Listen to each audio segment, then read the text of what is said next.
আসসালামু আলাইকুম রহমতুল্লাহি বারাকাতুহু। আজকে আমি আপনাদের সঙ্গে শেয়ার করতে চলেছি মহারানী নাড়ু।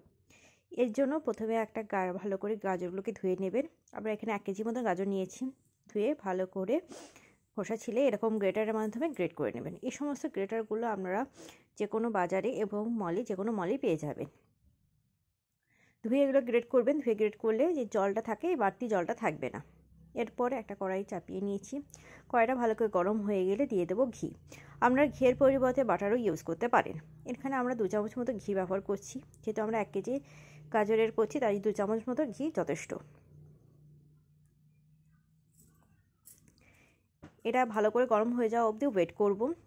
এটার মধ্যে যে দানা দানা ভাব থাকে সেই দানা দানা ভাবটা যাতে না থাকে তার জন্য আমরা একটা বড় চামচের মাধ্যমে এটাকে ভালো করে মিশিয়ে নেব এবং এটার মধ্যে দানা দানা ভাবগুলোকে মিটিয়ে নেব।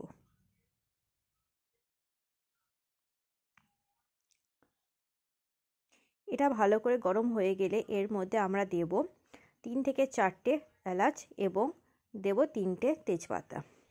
এলাচগুলোকে আমি কিন্তু আগে থেকে ফাটিয়ে রেখেছি।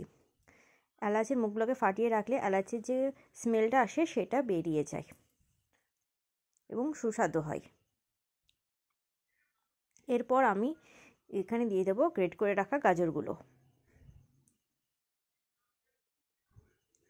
গাজরগুলো সম্পূর্ণভাবে দিয়ে দেওয়ার পরে আমি এটা নাড়তে থাকবো।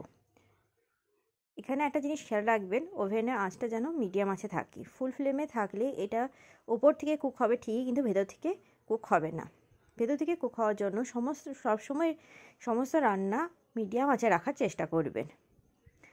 5 থেকে 10 মিনিট এরকম নেড়ে নেবেন। তারপর এরকম যখন কালার চলে আসবে তখন এতে দিয়ে দেবেন গুড় কিংবা চিনি। আমরা এখানে গুড় ব্যবহার করছি, আপনাদের পছন্দ মতন গুড় কিংবা চিনি দিয়ে দিতে পারেন। চিনিটা কিংবা গুড়টা যেটাই দেবেন সেটা আপনাদের স্বাদ মতো দেবেন। আমরা যেহেতু একটু বেশি মিষ্টি পছন্দ করছি তাই এখানে আমরা 2 চামচ মতো বড় চামচে 2 চামচ গুড় আমরা ব্যবহার করব। দিয়ে দিলাম 2 চামচ গুড়।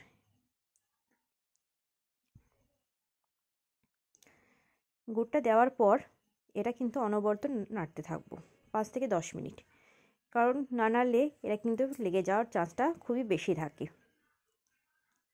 এটা তৈরি করার যে খুবই একটা কঠিন ব্যাপার তা কিন্তু না, এটা খুবই ইজিতে এবং খুবই অল্প সময়ের মধ্যে তৈরি হয়ে যায়।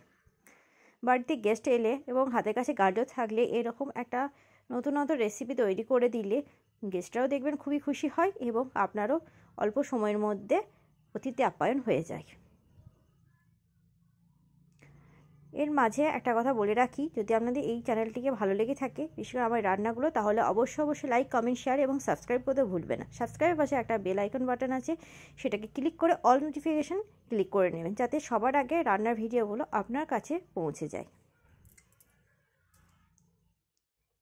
আচ্ছা, এই পর্যায়ে আমরা দেখে নেব এটা কি একটু চ্যাটচ্যাটে ভাব হয়ে গেছে। এটা ঠান্ডা হওয়ার জন্য ওয়েট করব। ঠান্ডা হয়ে গেলে একটা প্লেটে তুলে নিয়েছি। এরপর যেরকম নারকেল নাড়ু করার জন্য একটা গোল ছোটো ছোটো শেপ দেন, সেরকম গোল ছোটো ছোটো শেপে আমরা দিয়ে নেব। এটা হালকা ঠান্ডা হওয়ার পরেই দিয়ে নেব। একেবারে ঠান্ডা হয়ে গেলে এই জমাটা বাঁধতে চাবে না এবং পুরোপুরি ঠান্ডা হয়ে যাওয়ার পর আমরা রেখে দেবো। এখানে আমরা চাইলে একটা করে কাজু এবং কিশমিশ দিতে পারেন, কিন্তু কাজু কিশমিশ দিলে তাড়াতাড়ি নষ্ট হয়ে যাওয়ার চান্সটা একটু বেশি থাকে, তাই আমরা ব্যবহার করছি না। আমাদের রেসিপি পুরোপুরি কমপ্লিট। যদি ভালো লেগে থাকে অবশ্যই লাইক, কমেন্ট, শেয়ার এবং কমেন্ট করতে ভুলবেন না।